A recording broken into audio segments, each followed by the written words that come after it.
What's going on, YouTube? My name is Mike Schweitzer. I'm a software engineer in video games. And I'm not talking about video games or engineering or tech at all today. I'm talking about how to fix, or how to clean rather, an LG washer. And we do that by disassembling it. This is a 2023 model. It's WT7900HWA. It's relevant because what we ran into was that we bought a washer, an LG washer, also top load in late 2020, and hadn't cleaned it ever pretty much. By the time middle of 2021 came around, we saw that there was a bunch of brown sludge that was showing up all over our clothes that we washed. And it seems like LG's basically been changing these models in subtle ways since then. So I'm going to try to basically break down. I already disassembled this whole thing. Here's my tools I've been using. And I just took out the Pulsator here. And so in an older, unwashed, uncleaned model, you'll see a bunch of brown sludge basically all over the place here, and all over the underside of this Pulsator here.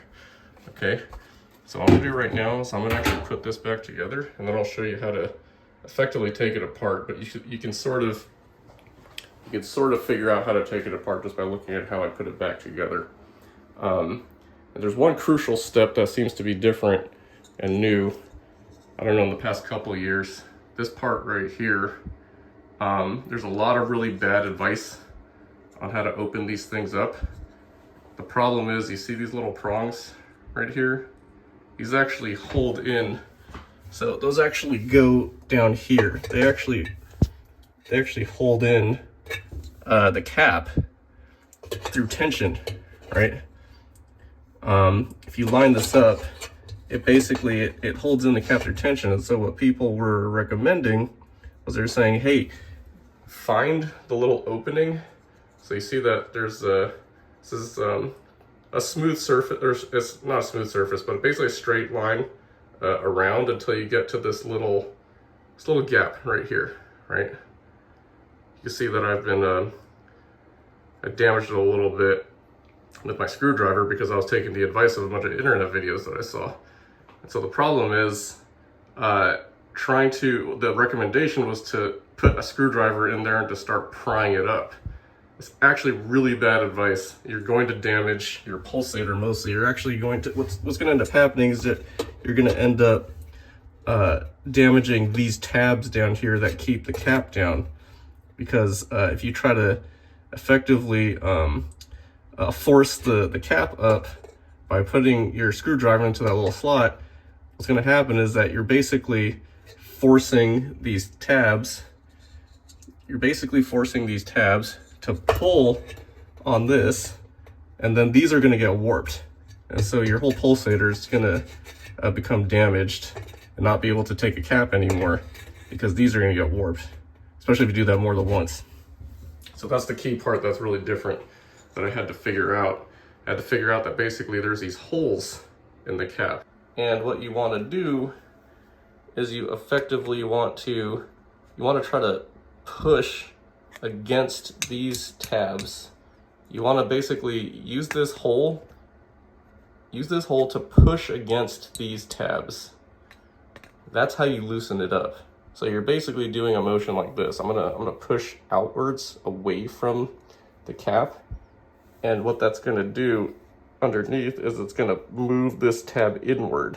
So that's the big difference from the older videos. That's why I felt compelled to make this video here. Everything else, all the other steps are basically the same except for that. Okay, so I'm going to put the Pulsator back on.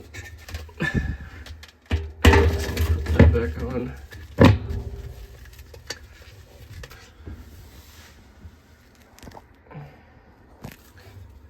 There we go.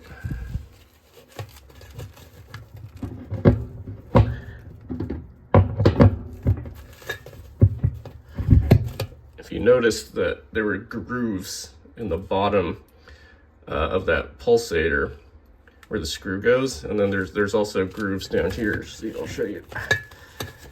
Yeah, see, this is a little hard to take out now. So basically the trick to doing this is to use 2 hooks, right? You want sort of, not perpendicular, but you want sort of an angle. Maybe this is like a 45-degree angle on your hooks. And you want to insert those into these slots, these little openings. And then after you do that, you sort of just like, you try to lift it up, like wiggle it a little bit. Maybe change the position of these to try to effectively just get some of the tension released from this, especially if it's an older device. This is brand new, so this is easy.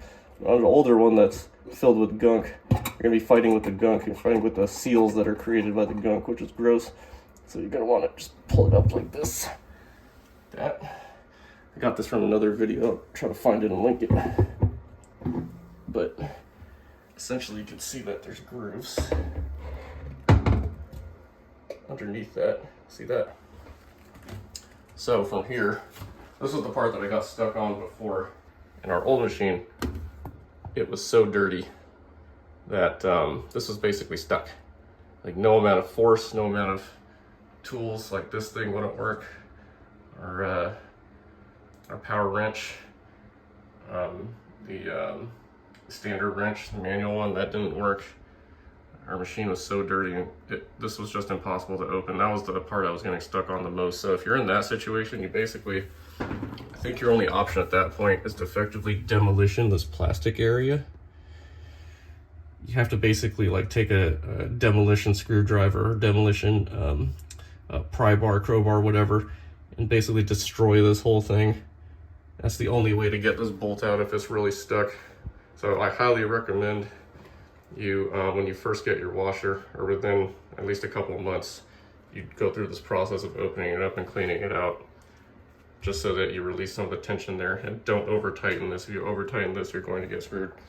Because this thing was stuck on our old machine, it was hard for me to tell, like, am I turning this thing the right way? It's just like any other bolt or screw or fastener or whatever. Clockwise is tightening it, counterclockwise is loosening it. It was just hard to tell for me. I'm actually going to start by using my manual, not my power tool, because I want to make sure that this threads properly first. And then after that, I'll use my power tool to just make it go faster, because otherwise it's going to take a really long time. See people speed up videos just because it takes so long with the manual tool. Okay, that didn't work. Let me just do this by hand at first. Probably work the best.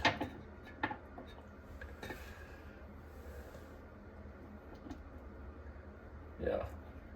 Okay. Make sure that this is threading properly. So yeah, if you have your socket wrench, you'll want to basically you want to turn it to this side so that the action is you're tightening when you turn this way. Okay, that means you're tightening your turn this way. That means you're going clockwise. So you want to tighten this thing. Okay. We're tightening it now because we're putting it back together. It's just the opposite when you're taking this apart.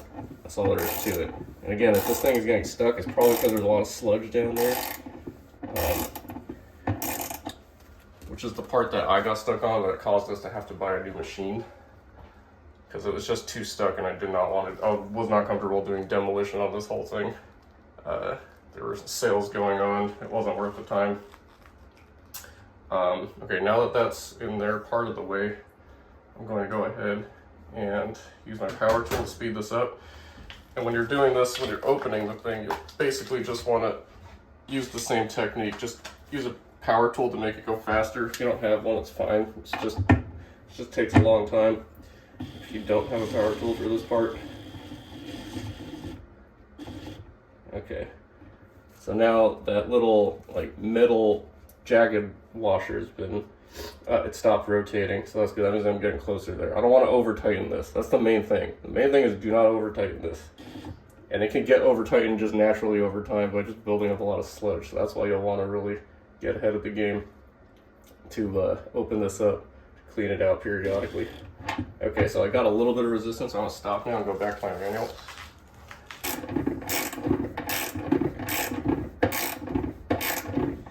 Yeah, basically what I'm waiting for is for this thing to start showing resistance. Because again, I don't want to, there we go. I don't want to over tighten this because that'll make it impossible to open later. So, okay. There we go. I just had to use my other hand to hold this for a sec while I tighten that one more turn. Again, that just needs to be tight enough to be able to hold for the machine. But you don't want to make it so tight that you never open it again. This part's pretty straightforward. Just line up these little tabs with the tabs on the pulsator. And also you can line up these little rods right here. The holes right there.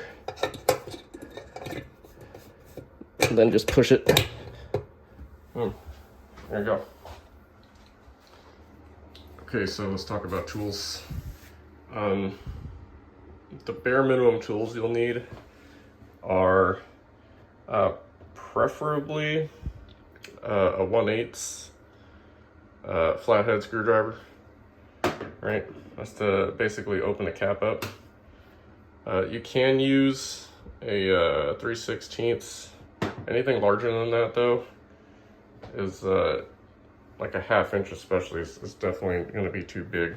I think you're going to have trouble. You're going to end up risking damaging your cap there. But effectively, you'll just need this to undo your cap, and you just need this to be small so you have enough leverage to push that tab on the cap that way. You'll be able to push it down this way. See, it's already coming out. Other tools. We'll need you need a wrench to be able to loosen the bolt.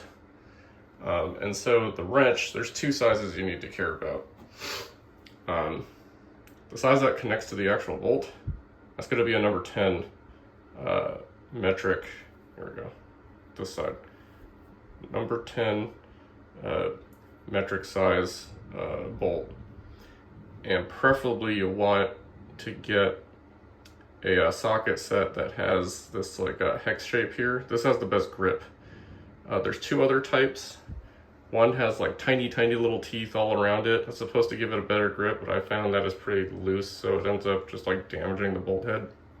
And there's another type that's not actually really a socket set. It's actually more meant for releasing stuck sockets. It basically almost looks like a drill on the top here. So it's not straight teeth, it's like sort of curved teeth. That will actually damage the bolt, because the idea is that it gets stuck bolts out. And then as far as this side, the actual connector, this is a 3/8 inch socket wrench I got as part of a set. It's Husky. This is not strictly needed, but is extremely helpful. This is basically my power wrench, same size, 3/8 inch. Getting the bolt out after you get the cap off is a very slow process, and you're gonna end up fatiguing yourself for no good reason. So after you loosen it up with this, you can go the rest of the way with this thing. And when you tighten it up, I recommend starting with this, then switching to that to get most of the threading going, and then going back to this so you don't over tighten it. You don't want to over tighten it so that you can actually open this thing back up again. These are gloves that are just generally good for doing any kind of plumbing or work with water and metal. Not strictly needed for this job, but it's really great for something like replacing a shower head, where you really need to just get in there and use your hand to untighten stuff if it's been over tightened. These provide extremely good grip. These are nitrile dipped gloves, Vigo brand, but you can really pretty much get any brand. And then there's this right here. This is the mechanics pick set. So this is what you'll need to actually open up, or to get the pulsator off. You'll want to prefer the ones with the 90-degree angles, or anything even more extreme. And 90 degrees more like a 60-degree angle, something like that, so that you can actually get leverage to remove the pulsator, because that will probably be stuck as well. You might have to shimmy that thing a little bit when you take it out. Okay, should be it for tools.